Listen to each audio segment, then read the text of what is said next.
안녕하세요. 꼬리에 꼬리를 무는 정치학 7번째 시간입니다. 저는 진행을 맡은 고려대 정치연구소의 조계원입니다.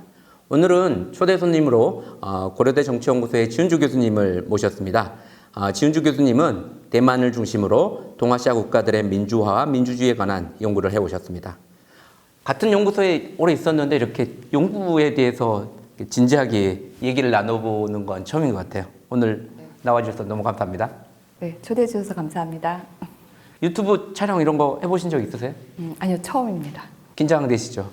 네, 조금 긴장됩니다. 예, 편하게 또 하고 싶었던 말씀 있으시면 자연스럽게 해주시면 될 것 같아요. 직업으로서의 학문, 그 중에서도 정치학을 연구해야겠다라고 선택하게 되신 계기가 무엇일까요? 사회 현상에서 그 정치란 것이 그 권력 구조가 어떻게 변화하는지, 그리고 그 변화를 갖고 오는 동력이 무엇인지 중고등학교 때 굉장히 관심이 많았고요. 그래서 나중에 이제 대학을 가면 정치학을 공부를 해야 되겠다 생각을 했습니다. 그래서 정치외교학과를 지원을 해서 대학을 졸업을 하고, 그리고 이어서 석사, 박사도 정치학을 전공하게 됐습니다. 특이하게 대만을 연구 주제로 선택을 하셔가지고 지금까지 이제 대만을 연구하신 아주 대표적인 정치학자시라고 할 수 있겠는데, 대만의 독립 문제와 정당 체제의 재편성이라는 주제로 학위 논문을 쓰셨어요. 이 주제를 선택하신 계기가 어떤 것일까요? 지도 교수님의 권고가 가장 컸습니다. 그래서 제가 박사 논문 주제를 정할 때 원래는 이제 한국과 대만의 민주화 이후의 여러 가지 문제들, 특히 뭐 정당 체제를 중심으로 해서 비교 연구를 하려고 했는데 그때 저 지도 교수님께서 그러니까 두 사례를 비교하기보다는 한 사례를 중점적으로 하는 것이 좋겠다. 이것이 나중에 잡마켓에서 더 경쟁력이 있을 것이다. 이렇게 말씀을 해주셨습니다. 그래서 그때부터 이제 박사 논문을 비교 연구가 아니라 대만으로 이제 사례를 이제 하나로 축소를 하고, 그리고 이제 연구를 하고 중국어도 배우기 시작했습니다. 돌아보시면 나에게 이게 가장 영향을 줬다라고 할 수 있는 정치학자라든지 혹은 사회학자라든지 혹은 책 같은 게 있을까요? 저한테 그래도 가장 영향을 많이 끼치신 학자라고 한다면 당연히 저희 지도 교수님이시죠. 그래서 임혁백 교수님께서 1990년대 초에 한국에 막 들어오셔서 그때 당시에 정치학계에서 상당히 센세이셔널 했습니다. 그래서 왜냐하면 그 이전까지의 한국의 정치학이 뭐라고 할까요? 그냥 그 상황에 대한 디스크립티브한 접근이 이제 주요 접근 방법이었다면, 임혁백 교수님께서 그 이후에 좀 더 과학적인 접근 방법, 그러니까 물론 이제 최근에는 그게 더 발달이 돼서 통계학이나 이제 빅데이터와 이제 결합이 돼서 이제 좀 더 세련된 기법이 되긴 했지만, 그때 당시에 임혁백 교수님께서 연구를 하신 기본적인 틀이 상당히 그 발전된 과학적, 그러니까 사회과학적인 분석적인 이제 접근법이었습니다. 그래서 제가 교수님을 통해서 정치학을 바라보는 기본적인 틀을 갖출 수 있게 됐던 것 같습니다. 그래서 저희 지도 교수님의 영향이 가장 컸고요. 그리고 제가 이제 공부하는 가운데 읽은 책 중에서 저는 그 로버트 펀남의 Making Democracy Work라는 책을 굉장히 여러 번 읽었는데요. 그 책이 굉장히 잘 되어 있는 책인데, 방법론뿐만이 아니라 사례 분석, 그리고 분석 이후에 어떤 인과성의 설정, 그리고 그 결과에 대한 이제 해석에서의 그 이제 패스 디펜던시적 분석, 굉장히 그 잘 돼 있는 책입니다. 그래서 저는 이제 박사 논문을 쓸 때 그 책을 거의 교과서처럼 들고 다니면서 이제 참고를 해서 썼는데, 특히 이제 공부를 하는 사람 중에서 이제 박사 학위 논문을 준비하는 학생들에게는 꼭 추천하고 싶은 그런 도서입니다. 또 다른 학자로는 저는 사무엘 헌팅턴을 들고 싶습니다. 사실 그 사무엘 헌팅턴은 이제 비교 정치하고 국제 정치를 넘나들면서 그 굉장히 많은 저서를 이제 썼는데요. 사실 이제 사무엘 헌팅턴의 저서에 대해서는 물론 이제 여러 가지 의견이 있을 수도 있겠지만, 그 경제학에서 보면 미시경제와 거시경제가 있듯이 저는 이제 정치학에서도 사무엘 헌팅턴은 거시정치학을 한 학자가 아닌가 싶습니다. 그러니까 큰 틀에서의 어떤 세계적인 흐름, 정치적인 동향 이런 것들을 굉장히 큰 매크로한 시각에서 바라보고 제시를 하고 있는데 저는 이것이 굉장히 인사이트풀하다고 보고 있고요. 그래서 저는 사이무엘 헌팅턴의 뭐 제3의 물결이라든지 그리고 문명의 충돌 이제 이런 책들이 물론 굉장히 대중화된 책이긴 하지만 세계사의 어떤 흐름을 이해하는 데 있어서는 굉장히 중요하다고 생각을 합니다. 대만은 뭐 분단이 또 이념적 분단이라는 측면이나 혹은 민주화라는 측면에서 그 한국과 공통된 경험을 가지고 있고 그래서 자주 한국과 비교되어 왔습니다. 대만은 어떤 점에서 한국과 공통점이 있고 또 차이점이 있다고 할 수 있는지 들을 수 있을까요?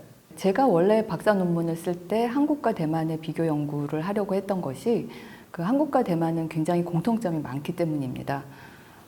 물론 이제 여러분들 잘 아시겠지만 일단 일본 식민 통치를 받았다는 점, 그리고 해방 이후에 분단이 됐다는 점, 그리고 그 이후에 권위주의 정권의 통치를 받았다는 점, 그리고 국가 주도의 발전 국가 이론으로 설명할 수 있는 경제 성장 모델이 있었다는 점, 그리고 민주화 과정, 그리고 민주주의 공화국 과정까지 한국과 쌍둥이라고 부를 수 있을 만큼 굉장히 그 모든 과정이 유사합니다. 그런데 이제 차이점이 있다면 저는 이제 양안 관계, 즉 그러니까 중국과 대만 간의 관계를 이제 양안 관계라고 부르는데 양안 관계에서의 이제 차이점입니다. 그러니까 즉 남북한 같은 경우는 저희가 이제 여러 번 경제 교류를 시도를 했지만 현재 상황에서는 뭐 경제적, 정치적으로 교착 상태에 있는데 대만은 정치적으로는 이제 갈등 관계에 있긴 하지만 그 경제 교류가 굉장히 활발히 이루어지고 있습니다. 그래서 이런 점에서의 큰 차이점이 있다고 볼 수가 있습니다. 찾아보니까 대만은 그 사회의 중요한 갈등적인 사안을 여러 차례 국민투표를 통해서 결정해 왔더라고요. 화력발전소 발전량 감축, 원자력 발전 시설 재개, 후쿠시마 지역의 농산품 및 식품 수입 금지, 동성애 교육, 동성결혼 합법화 등 10개의 안을 국민투표에 붙였고 2021년에도 4개 안에 대한 국민투표를 진행한 바 있습니다. 이처럼 국민투표가 활발하게 이루어질 수 있었던 제도적으로 그 배경이 무엇일까요? 또 이렇게 국민투표를 통해서 중요한 결정을 하는 것을 어떻게 평가하고 계신지 궁금합니다. 사실 그 정치학에서 그 국민투표에 대해서 설명을 할 때 두 가지 관점이 있습니다. 그러니까 왜 국민투표를 도입을 하느냐. 그러니까 첫 번째는 직접 민주주의의 실현이라고 볼 수가 있습니다. 그래서 국가의 중요한 일을 국민들이 직접 발의도 하고 이제 결정을 하도록 의사결정 과정으로 이어지도록 이제 만드는 이제 뭐 직접 민주주의의 실현이다라고 볼 수 있는 게 한 가지고. 그리고 또 다른 한 가지는 정치가들의 입장에서는 뭐 정당이나 정치인들의 입장에서는 자신들에게 굉장히 불리한 문제들 혹은 사회적으로 굉장히 민감한 이슈들 같은 것들을 국민이 직접 결정하게 만들므로써 그 결과에 대한 책임을 국민에게 떠넘길 수 있는 이제 그러한 역할을 할 수 있는 것이 이제 국민투표인데요. 대만의 국민투표안 같은 경우는 이 후자에서 시작을 해서 전자로 발전한 케이스가 아닌가 싶습니다. 그러니까 대만이 그 국민투표를 처음 도입한 게 2004년에 총통선거를 앞두고 그때 당시에 뭐 국방 강화안 등과 관련을 해서 국민투표를 붙여야 한다라는 논의가 이제 처음에 제기가 됐었고요. 그게 이제 왜 그 제기가 되었었는가 하면 사회적으로 대만에게 있어서 가장 민감한 문제가 중국 문제입니다. 그래서 그리고 거기에는 이제 대만 독립 문제가 관련이 되어 있고요. 그래서 천수이벤 정권은 대만의 독립을 주장을 하고 있고 2004년쯤 해서 대만의 독립과 관련된 조항을 이제 헌법에 포함시키고 싶어 했습니다. 그래서 이러한 문제들을 정치적 이슈화해서 이것을 이제 국민투표를 붙이고자 했었죠. 그런데 이것이 워낙 민감한 문제이기 때문에 이것을 이제 국민들의 손에 넘겨놓으면 그 결과에 따라서 정치인이 이제 행동을 할 수 있기 때문에 그러한 시도를 했었습니다. 그런데 사실 그때 당시 이제 정치적으로 이제 많은 논란이 있어서 그 안은 결국은 이제 뭐 그 국민투표 안으로 붙여지지는 못했었고요. 그리고 이제 매년 그 총통선거나 입법원 선거 때 이렇게 이제 독립과 관련된 이제 완화된 어떤 표현들, 다른 이제 뭐 국방을 강화한다든지 아니면은 뭐 대만이 이제 중화민국의 뭐 명칭으로 유엔에 재가입한다든지 이런 문제를 가지고 처음에 이제 국민투표를 붙였습니다. 그래서 여기에는 이제 정치적 의도가 있었다고 볼 수가 있죠. 그러니까 두 번째 그 정치적 의도가 있었던 것인데 이것이 시간이 지나면서 점점 제도화되고 또 반복되다 보니까 이제 다양한 이슈들이 또 나오게 되고 또 그런 이슈들을 더 포함하게 되면서 지금에까지 이르게 된 것으로 보입니다. 그래서 지금은 이제 많은 사회단체들이 뭐 일정한 요건만 갖추면 국민투표안을 발의를 할 수가 있고 이것을 투표에 붙일 수가 있기 때문에 네, 후자에서 전자로 발전한 케이스가 아닌가 싶습니다. 흥미롭네요. 그러니까 처음에는 이제 특히 양원관계를 중심으로 한 정치적 목적으로서 실현됐던 제도들이 그 이슈의 범위 자주 쓰이다 보니까 자주 발의되고 하다 보니까 이슈의 범위가 넓어져서 보다 다양한 사회적 이슈를 국민들이 직접 결정하는 어떤 경험으로 이어지고 있다라는 그런 말씀으로 이해할 수 있을 것 같습니다. 제가 대만에 대해서 제가 흥미롭게 보고 있는 건 일찍부터 양심적 병역 거부자를 위한 대체 복무제가 대만의 경우는 굉장히 일찍 도입이 됐어요. 그리고 2019년 5월에 아시아 최초로 동성애 결혼 합법화가 이루어졌습니다. 그러니까 소수자 보호라는 측면에서 보면 대만이 상당히 발전된 사회라는 어떤 그 느낌을 받게 되는데요. 이렇게 소수자 보호 측면이 대만이 이렇게 발전될 수 있었던 그런 배경이 있을까요? 네, 저는 두 가지 측면으로 봅니다. 그러니까 첫 번째는 대만이 민주화된 이후에 많은 사회단체들이 출연을 했는데요. 그러니까 대만은 한국과 달리 그러니까 언어도 그렇고 그리고 뭐 인종은 아니지만 족군이라고 해서 그 사회적으로 조금 구별되는 집단들이 존재를 합니다. 성질이 다른 다양한 집단들이 존재하는 가운데 이제 민주화가 됐을 때 이 집단들을 다 포용하기 위한 정책으로 어떤 그러니까 뭐 정당의 설립이라든지 사회 집단의 등록이라든지 이런 것들이 상당히 쉽게 할 수 있게 되어 있었었고요. 이러한 이제 집단들을 중심으로 해서 이런 소수자의 목소리들이 나올 수 있다고 생각을 합니다. 이것이 이제 첫 번째 이유라고 보고요. 그리고 두 번째 이유는 대만에서 민주주의적 가치라는 것은 굉장히 중요합니다. 그러니까 즉 대만은 중국하고 상당히 경쟁 관계에 있다고 볼 수가 있는데 과거에는 물론 경제적인 면에서 대만이 앞섰던 적도 있습니다. 그런데 지금은 경제, 군사 그리고 사실 뭐 인구의 측면에서 볼 때도 이제 상당 부분이 이제 열세에 있고요.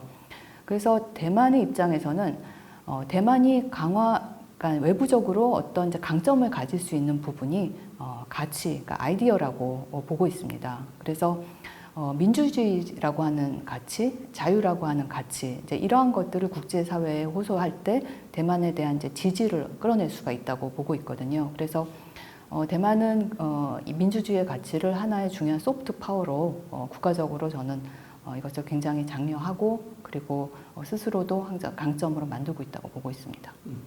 그 이코노미스트에서 그 데모크라시 인덱스라는 걸 계속 발표하고 있고 거기서 이제 2021년도 거를 보면 대만의 민주주의 지수를 8.94로 아시아 국가들 중에서 가장 높게 평가했습니다. 그 이후로 이제 디지털 혁신을 통한 젊은 층의 정치 참여 증가를 그 이유로 제시하고 있습니다. 화이트해커 출신인 오드리 탕 디지털 장관이 이런 변화를 어떤 상징하는 인물로 이렇게 보여지기도 하는데요.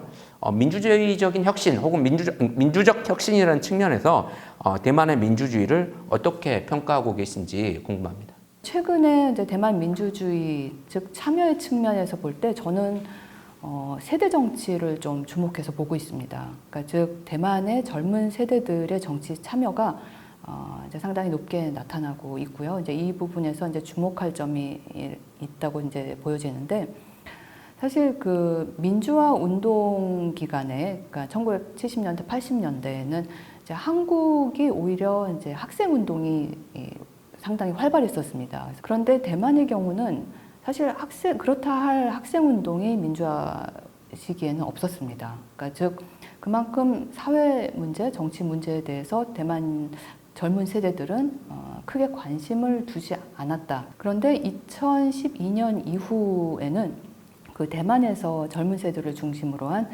정치적인 시위가 상당히 활발히 일어나고 있고요. 그러니까 2012년에 대만에서는 미디어 독점 반대 운동이 있었고, 그리고 2014년에는 우리도 잘 알고 있는 해바라기 운동이 있었습니다. 그래서 이 두 운동의 핵심은 중국의 대만에 대한 침투에 대한 젊은 세대의 불안감, 이러한 것들이 배경이 되어 있는데, 그래서 특히 이제 해바라기 운동 같은 경우는 중국과의 그 서비스 무역을 체결하는 과정에서 그 결과에 대한 이제 불안감도 있었지만 그 과정에서의 불투명성들이 이제 젊은 세대에게 많은 이제 뭐라고 할까요? 이제 저항감을 이제 가져오게 됐는데요.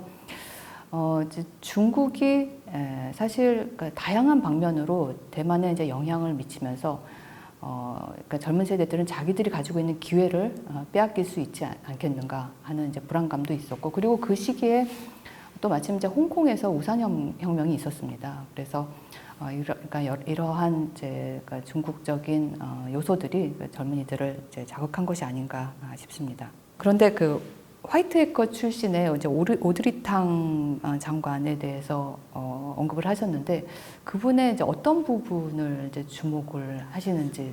디지털이 가져오는 사회문화 요소를 민주주의의 어떤 자원이라든지 동력으로 실험적으로 이렇게 사용하는 그런 어떤 민주적인 혁신 이런 차원에서 본다 그러면 대만이 이런 사회 혁신이라는 측면에서도 그 다른 선생님들에 대한 얘기를 들어보면 또 높은 평가를 받고 있더라고요. 그래서 어떤 이런 디지털 기술이라든지 기술 전환을 민주주의의 어떤 자원으로 쓰려는 시도 이런 측면에서 저는 그 오드리탕 장관이 보여주는 어떤 것들, 또 그 굉장히 젊은 장관이기도 하지만 또 일단은 뭐 디지털 장관이라는 것 자체가 굉장히 신선하고 네. 또 새롭게 다가오더라고요.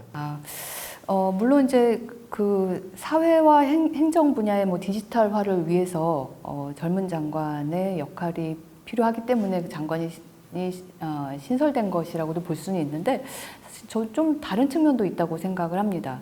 그러니까 2018년쯤 해서 대만의 지방선거가 있었을 때, 그때 그 중국으로부터의 어떤 이제 샤프 파워 전략에 대한 그 경계가 좀 있었습니다. 그러니까 즉 중국이 발전된 IT 기술을 이제 기반으로 해서 대만의 이제 SNS망을 침투해서 친중국적인 어떤 정보를 많이 업로드를 하는 이제 그러한 것들이 문제가 됐고, 특히 이제 선거에도 개입을 한다고 하는 이제 그러한 이제 주장들이 있었습니다. 그래서 선거 때가 되면 대만에서는 중국에서 유입되는 그런 이제 그 어카운트들을 차단을 하는데, 그 오드리 장관이 그 디지털 관련해서 그 업무를 수행할 수 있도록 된 부분은 저는 이런 그 중국의 샤프 파워에 대한 견제도 좀 있지 않을까. 그리고 또 화이트 해커이기 때문에 또 이런 부분과 관련이 있지 않을까. 저는 개인적으로 사실 그렇게 생각을 했습니다. 처음에 그 양안 관계에 대한 얘기를 하셨는데, 양안 관계 즉 중국과 대만의 관계는 냉전이라는 분단 측면에서 보면 남북 관계와 비슷해 보이긴 하지만 지금 시점에서 보면 상당히 큰 차이를 갖고 있는 걸로 보입니다. 이건 이제 중국과 대만의 어떤 국력의 격차가 굉장히 커졌던 탓이라고도 볼 수 있을 것 같고, 지금 이제 대만은 중국이 내세우는 하나의 중국이라는 원칙에 막혀서 유엔의 회원국으로 가입하지 못하고 있고, 올림픽에도 대만이라는 국호를 출전하지 못하고 있습니다. 그런데 흥미롭게도 경제 교류는 또 중국과 대만이 굉장히 활발하게 하고 있다고 말씀하셨어요. 그래서 이게 우리 시각에서 보면 상당히 좀 이상하게 느껴지는데, 이런 어떤 양안 관계의 특수성에 대해서 조금 더 설명을 해주시겠습니까? 네, 사실 이 부분은 정말 특수한 경우라고 할 수가 있는데요. 그 양안 관계가 공식화된 것이 1990년대 초입니다. 93년도 정도로 알고 있고요. 그런데 재미있는 것은 공식화되기 이전에 이미 양안 간에는 이제 경제 교류가 있었습니다. 그러니까 즉, 그러니까 대만의 사업가 상인들이 중국에 건너가서 밀무역을 해왔던 거죠. 그러니까 즉, 뭐 홍콩을 경유해서 하거나 아니면은 제3국의 유령 회사를 세우는 방식으로 해서 그 밀무역을 사실 계속 해오고 있었습니다. 즉 지하 경제 규모가 굉장히 컸었고요. 그래서 이 커진 지하 경제를 그러니까 중국 측에서 먼저 이것을 이제 활용을 해서 우리 그 해안 지역의 경제 발전에 활용을 해야 되겠다라고 생각을 했고 이것을 이제 대만에 제의를 합니다. 그래서 우리 경제 교류를 공식화하자. 그래서 처음에 그 대만에서는 이제 이 제의를 받고 반대를 했었는데요. 그런데 이제 문제는 실질적으로 밀무역이 이루어지고 있고 지하 경제는 형성이 되어 있는데 이것을 공식화하지 않는다고 해서 큰 차이가 없는 것이 그때 당시에 이제 상황이었습니다. 그리고 이제 대만은 그 국공내전 이후에 그 대륙에서 중국에서부터 이주해 온 이제 많은 군인들이 있습니다. 그래서 이 군인들이 사실은 이제 시간이 지나면서 이제 나이가 이제 점점 이렇게 나이를 먹게 되면서 고향에 가고 싶은 이제 마음도 생기죠. 그래서 뭐 고향에 갈 수 있도록 해달라고 하는 이제 요청도 있었고 이제 이런 것들을 무시할 수 없는 이제 여러 가지 요소들이 복합이 돼서 그 양안 간의 경제 교류를 시작을 하게 됐는데 경제 교류에 이제 물꼬를 트자마자 기다렸다는 듯이 그러니까 대만의 이제 사업가들이 중국에 가서 실질적으로 많은 수익을 내게 됐던 거죠. 그리고 뭐 중국과 대만은 이제 같은 문화권 그리고 같은 언어권에 있었기 때문에 뭐 사업을 하기가 상당히 이제 용이했고요. 이러한 이제 경제 교류가 계속 지속되는 가운데 가장 큰 원인은 이제 중국의 필요에 있었다고 생각을 합니다. 그러니까 중국의 경제 성장을 하기 위해서는 대만의 자본 그리고 기술이 상당히 필요했었고요. 그리고 대만 사업가 입장에서는 중국을 통해서 그러니까 뭐 저렴한 토지, 저렴한 노동력 이것을 이제 활용을 해서 그때 당시에 이제 대만 같은 경우는 제조업이 가장 핵심이었기 때문에 그러니까 많은 수익을 낼 수 있었습니다. 그래서 중국 정부와 그 대만 사업가 간의 이제 상호 교류 그리고 합작 뭐 이런 것들이 이제까지 이루어져 오면서 대만 양안 간의 경제 교류의 활성화 특징을 만들어 온 것 같습니다. 뭐 지난 이제 시진핑 주석과 대만 중통 간에 이렇게 만남 같은 것도 있었다고 알고 있는데 그러니까 지금 현재의 어떤 양안 관계 상황을 평가하신다면 어떤 상황이 있다고 할 수 있을까요? 물론 정치적으로는 가장 갈등이 최고조에 있는 시점이 아닌가 싶습니다. 2016년도에 차잉원 총통이 집권을 하고 그 이후에 계속 대만 독립을 이제 주장을 해오고 있고요. 물론 뭐 실질적으로 독립이라는 용어를 사용하지는 않습니다. 이것이 즉각적인 어떤 중국의 군사적인 대응을 가져올 수 있기 때문에 굉장히 우회적인 표현으로 항상 이제 대만 독립을 이제 추진을 해오고 있고 그리고 특히 이제 군사적으로는 이제 갈등 관계에 있죠. 그러니까 중국과 대만이 갈등 관계에 있지만 또 그 이면 중에 하나에는 그 미국과 중국의 어떤 전략 경쟁 이 틀 속에서 그 대만이 굉장히 어떤 중요한 어떤 전략적 대상지가 되고 있다라는 것이거든요, 사실은. 그래서 큰 틀에서 보면 이제 대만 문제는 또 미중 경쟁의 틀에서 또 얘기되기도 합니다. 그래서 이런 미중 경쟁의 틀 속에서 대만 문제에 대해서도 조금 더 얘기를 해줄 수 있을까요? 네. 군사적인 측면이 아니라 경제적인 측면에서 조금 이제 설명을 드리고자 하는데요. 최근에 그 글로벌 공급망과 관련해서 대만의 중요성이 다시 부각되고 있습니다. 그래서 글로벌 공급망이라고 하면 세계화 이후에 그러니까 미국과 유럽 선진 국가들이 중심이 돼서 공급망을 세계 수준에서 다시 재편하는 것이었죠. 그래서 거기에 핵심은 이제 반도체 산업이 되고요. 그래서 이때 당시에 그 세계적인 글로벌 공급망이 재편되던 당시에 그러니까 대만은 거기에서 이제 사업의 기회를 이제 보게 됩니다. 그리고 그 사업의 기회를 봤을 때 반도체 사업을 통해서 가장 수익을 내기 위해서는 그 중국을 끌어들여야 되겠다라고 하는 판단이 있었고요.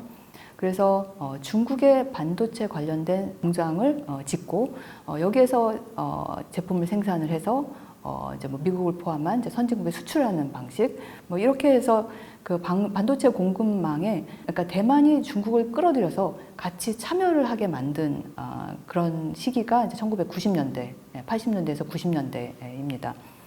물론 이제 초기에는 중국이 그 이제 토지나 노동력을 제공을 하고 대만은 이제 자본과 기술을 제공을 하면서 산업을 발전시켜 갔는데 점차 이제 시간이 지나면서 중국이 반도체 분야, IT 분야에서 이제 급성장을 하게 됩니다. 그러면서 그런데 이제 중국이 성장을 하는 과정에서 가장 중요한 핵심 부분이 이제 R&D라는 것을 깨닫고 이제 중국이 그 반도체 분야에서 독립을 하기 위해서는 이 분야에서의 독립이 필요하다라고 판단을 하게 됩니다. 그래서 중국이 2015년에 중국 제조 2025라고 하는 국가적인 플랜을 제시를 합니다. 핵심은 반도체 산업의 독립입니다. 그래서 이때 당시에 이제 미국이 중국 제조 2020의 발표를 보고는 이것을 이제 미국에 대한 위협으로 정의를 하게 되죠. 그래서 그 이후에 이제 미중 간의 이제 무역 전쟁이 트럼프 대통령 정부 시절에 이제 시작이 됩니다. 근데 앞서 설명드렸듯이 이 글로벌 공급망에 중국이 그만큼 들어와서 안착을 해서 성장을 할 수 있었던 어떤 그 비하인드에는 그 대만이 있었다라는 것이죠.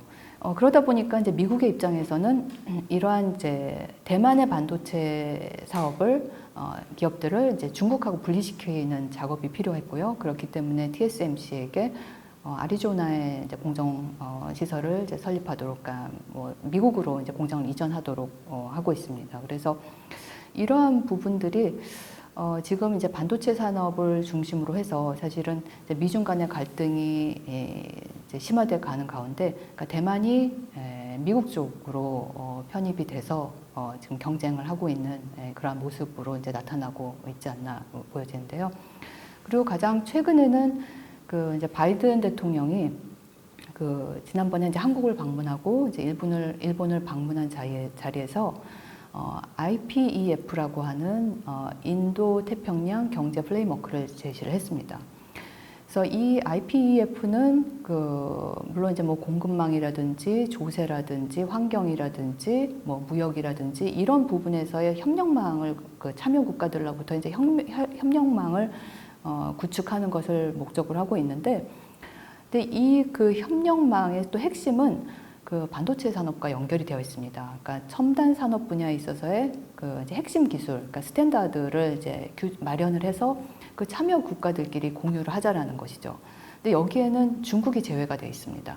그러니까 중국을 그러니까 첨단 기술 산업에서 제외시키겠다라고 하는 게 이제 미국의 근본적인 목적이고요. 그래서 물론 이제 대만이 IPEF에 초대되지는 못했습니다. 왜냐하면 이제 중국의 반발이 있을 수가 있기 때문에. 그런데 이제 미국이 대만을 이제 양자간 어떤 협력을 통해서 실질적으로는 참여할 수 있도록 만들었죠. 그래서 지금의 어떤 이제 글로벌 공급망이 재편되는 과정에서 이제 미중 경쟁이 심화되고, 여기에서 미국은 대만은 이제 미국과 한쪽 편에 서 있다, 이렇게 볼 수가 있습니다. 중국의 부상에 대한 어떤 미국의 견제 이런 차원에서만 많이 얘기가 되어 왔는데, 오늘 선생님께서는 좀 경제적인 측면에서 글로벌 공급망도 이제 공급망이 또 이렇게 국익 혹은 또 안보적 차원과 이렇게 연결될 수 있는 지점에 대해서 얘기해 주신 거라는 생각이 듭니다. 교육자로서 강의에는 어떤 의미를 두고 계시는지, 또 어떤 부분에 주안점을 두고 계시는지 궁금합니다. 저는 지금 학부에서 시민정치론과 정치과정론을 강의를 하고 있고요. 시민정치론 같은 경우는 이제 투표에 있어서 영향을 미치는 뭐 합리적인 선택 이론이나 인지심리학적인 요소 이런 것들을 중점적으로 가르치고 있고, 정치과정론에서는 사실은 비교정치학의 기본적인 개념, 이론 등을 이제 가르치고 있습니다. 근데 저는 이제 학부에서 가장 중요한 것은 어떤 이제 정치 현상을 분석할 수 있는 틀을 갖추는 게 아닌가 싶습니다. 그래서 정치학에서 사용되는 중요한 용어들 그리고 이론들 이러한 것들을 이제 정확히 이해를 하고 이것을 체화해서 정치를 보는 스스로의 눈을 갖추도록 하는 것, 네, 이런 것을 좀 학생들이 갖출 수 있도록 노력하고 있습니다. 이제 뭐 비교 정치 혹은 정치학의 이제 학문으로서 대학원에 이렇게 진학한 학생들에게 조언을 해주신다면 어떤 조언을 해주시고 싶으신가요? 근데 대학원생이라고 하면 저는 기본적으로 학문을 하기 위해서 온 학생들이라고 생각을 합니다. 그래서 힘들겠지만 시간을 충분히 들여서 책도 많이 읽고 사회도 많이 경험을 하고 자기만의 어떤 정치학을 바라볼 수 있는 시각을 갖추는 것이 중요하다고 생각합니다. 지금 이제 정치학계의 부분에 있어서 여성 정치학자로서 이렇게 활동하셨던 경험 속에서 우리 정치학에서 여성들이 조금 더 역할을 늘려갈 수 있는 방안 이런 부분에 대해서 혹시 평소에 생각하셨던 부분들은 있으실까요? 여성들이 사실은 지금은 사회적으로 많이 진출을 했지만 여전히 사회 고위층에서는 여성을 찾아보기가 어려운데요. 저는 이제 가장 중요한 부분이 기회가 주어지지 않았기 때문이라고 생각을 합니다. 그렇기 때문에 취업 시장에서도 그렇고 그리고 어떤 이제 정부의 어떤 고위 관리직이라든지 이런 부분에서 여성들을 의도적으로 저는 좀 채용하는 것이 필요하다고 생각을 합니다. 여성이 변해야라기보다는 사실 굉장히 우수하고 훌륭한 이제 여성 인재들이 많습니다. 그래서 여기에 대해서 보다 이제 문을 열어주는 이것이 더 필요하지 않나. 기성세대와 그리고 어떤 중요한 기관에 어떤 의사결정을 하는 분들에게 여성에게 더 많은 기회를 주도록 그리고 사회의 문을 열도록 해야 된다고 생각을 합니다. 국내 학자 중에서 대만을 가장 많이 다녀오신 걸로 알고 있습니다. 아마 일반인 중에서는 대만을 가장 많이 다녀오시지 않았을까 싶은데요. 대만을 가시면 여기에 한번 꼭 가보시면 좋겠다라고 이렇게 추천해 주실 만한 그런 여행지가 있으실까요? 이제 한 곳에서 좀 깊게 보는 것을 좋아하는 편입니다. 그래서 저는 타이베이를 굉장히 좋아하고요. 특히 이제 정치학을 전공한 경우는 타이베이 시내를 그러니까 찬찬히 둘러보는 것이 굉장히 좋을 것 같습니다. 그러니까 그 타이베이 시내 총통부라든지 거기 뭐 외교부 그리고 입법원, 사법원 다 한 군데에 있고요. 그러니까 둘러보면서 이제 볼 수도 있고 그리고 대만 역사에서 중요한 중정기념관 그리고 228 공원 그리고 뭐 여러분들 잘 아시는 고궁박물관도 이제 타이베이 근처에 있습니다. 그래서 저는 뭐 타이베이에 머물면서 이제 천천히 이제 그런 곳들을 보는 것이 가장 좋을 거라고 생각을 하고요. 그리고 이제 혹시나 뭐 대만의 뭐 역사라든지 좀 옛 대만의 정치를 느껴보고 싶다 하면은 타이베이 북쪽에 있는 이제 따다오청을 좀 가기를 좀 추천을 드립니다. 그래서 거기가 예전에 이제 1800년대 대만에서 생산된 차를 이제 해외로 수출을 했던 그러니까 옛 거리가 아직 남아 있는 곳이거든요. 규모는 이제 작습니다. 그런데 그런 정치들을 이제 많이 느껴볼 수 있어서 추천드립니다. 이건 꽃고정 공통 질문인데요.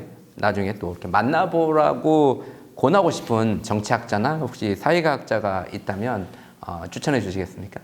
여성의 뭐 어떤 참여에 대해서 질문하셨을 때 미리 말씀드릴까 했었습니다.